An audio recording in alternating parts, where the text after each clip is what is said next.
नमस्कार। इन खबर में आपका स्वागत है। कोरोना के कोहराम से पूरा देश कांप रहा है। 2.5 लाख नए मामले आए हैं पिछले 24 घंटे में।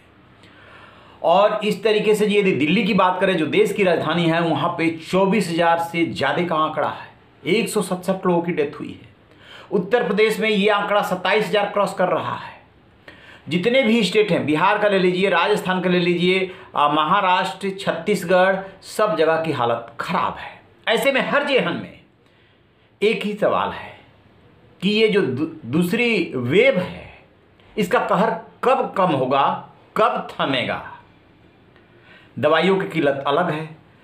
रेमडेसिविर जो है वो मिल नहीं रही है, ऑक्सीजन मिल नहीं रहा है, लोग दम तोड़ रहे हैं।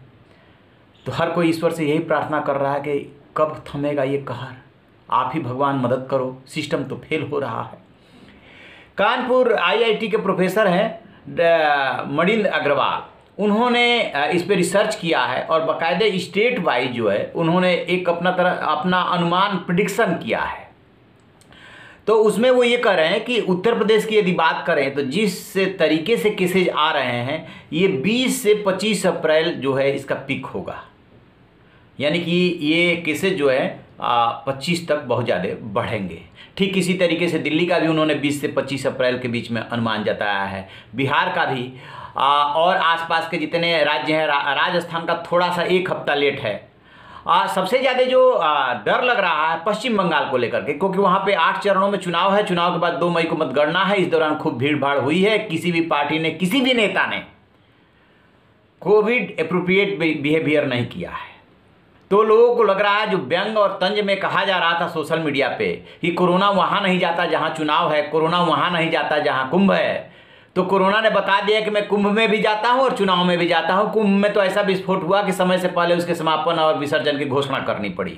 ठीक है कि वो प्रतीकात्मक चलेगा, लेकिन ज़्यादातर अखाड़े जो है वहाँ से जा रहे हैं।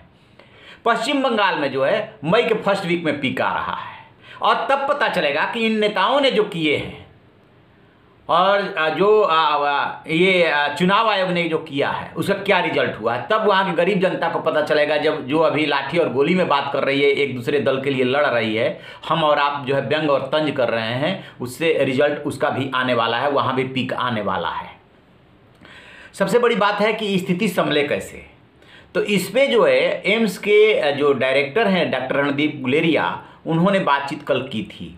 और ब्रिटेन जो है इसका मॉडल है। आपको याद होगा लंदन में और ब्रिटेन में हाहाकार मच गया था जब सेकेंड वेव आई थी। तो उसका जो 5 चीज़ बता रहे हैं, उसी पे भारत को भी आना पड़ेगा। ये बात अलग है कि यहाँ पे आबादी ज़्यादा है। क्या है 5 चीज़? तो सबसे पहला जो काम है कि टेस्टिंग हो, ट्रैकिंग हो, ट्रेस किया जाए, और फिर जो है ट्रीटमेंट हो और वैक्सीनेशन हो, यानी कि वैक्सीन लगे। प्रधानमंत्री नरेंद्र मोदी ने जो मीटिंग की है रात में, उसमें इसी पे जोर दिया गया कि ऑक्सीजन और वैक्सीनेशन की एकदम तत्काल व्यवस्था की जाए। इसके लिए कंपनियों की भी मीटिंग बुलाई गई है, उनसे बातचीत की गई है कि कैसे अपना प्रोडक्शन बढ़ाएंगे या किसी और को भी इस काम में लगाया जा सकता है। वैक्सीनेशन के लिए जो अभी तक तर्क दिया जा रहा था कि सिर्फ 45 साल और उससे ऊपर के लोगों के लिए, अरविंद केजरीवाल दिल्ली के मुख्यमंत्री समेत तमाम मुख्यमंत्रियों ने ये मांग की थी, महाराष्ट्र के भी मुख्यमंत्री ने मांग की थी, 25 साल से ऊपर को अलाउ कीजिए, 18 साल से ऊपर को अलाउ कीजिए ना, क्योंकि इसमें जो सेकेंड वेव है, इसमें जो है 45 साल तक के लोग जो हैं वो 65% है प्रभावित होने वाले। दूधमुहे बच्चे, जो नवजात बच्चे हैं, वो तक तो प्रभावित हो रहे हैं। तो फिर तो ये जो आपने अभी तक बैरियर लगा रखा था कि नहीं, जो ओल्ड एज वाले हैं या मिडिल एज वाले हैं उनको प्राथमिकता, तो अब तो बच्चे और किशोर जो है इसका शिकार हो रहे हैं। तो उसी हिसाब से आपको वैक्सीनेशन की पॉलिसी भी बदलनी पड़ेगी। तो उसी बात पे पीएम ने जोर दिया है कि इसको बढ़ाया जाए वैक्सीनेशन को, और कोई चारा नहीं है। ये 5 चीज़ें करनी है और इसके अलावा जो है हमें और आपको वो जो 3 एहतियात है उसे हर हाल में फॉलो करना है। डॉक्टर रणदीप गुलेरिया ने एक चीज़ का और जवाब दिया कि अचानक ये कैसे बढ़ा। उनका मानना है कि अचानक इसलिए बढ़ा कि जैसे भी 16 जनवरी से वैक्सीन लगनी शुरू हो गई, हम लोग लापरवाह हो गए। लगा कि जैसे अब तो कोरोना गया, वैक्सीन आ गई, हमने विजय प्राप्त कर ली। दूसरा क्या हुआ कि इसी दौरान, इसी जनवरी में ये म्यूटेट हुआ और डबल म्यूटेट हुआ।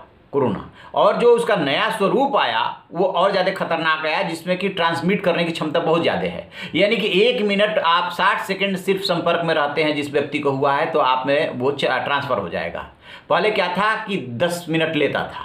एक कमरे में यदि 10 लोग हैं तो अधिक से अधिक पहले 2 या 3 लोगों को होता था, अब 8 से 10 लोगों को हो रहा है। यानी कि ज़्यादा ये ट्रांसफ़र कर, ज़्यादा ट्रांसमिट कर रहा है, ज़्यादा खतरनाक है। पहले भी कहा गया था कि ये बहुत जल्दी ट्रांसमिट होता है। तो इसको कैसे, इस चेन को कैसे तोड़ा जा सकता है? इस चेन को तोड़ा जा सकता है कम से कम निकल करके, पूरा फेस ढक करके, मास्क डबल लेयर लगा करके, 2 गज की दूरी बना करके, बार बार हाथ धो करके, यही इसका उपाय है और कोई उपाय नहीं है। वैक्सीन लगेगी, डबल डोज लगेगी, इसके बावजूद कोरोना होगा, वो कोई फुल प्रूफ गारंटी नहीं है, लेकिन वो होगा तो माइल्ड नेचर का होगा, जान नहीं जाएगी और होने के भी चांसेस कम होते हैं, क्योंकि जो आपकी बॉडी की प्रतिरोधक क्षमता है, जो लड़ने की क्षमता है, वो बढ़ाती है।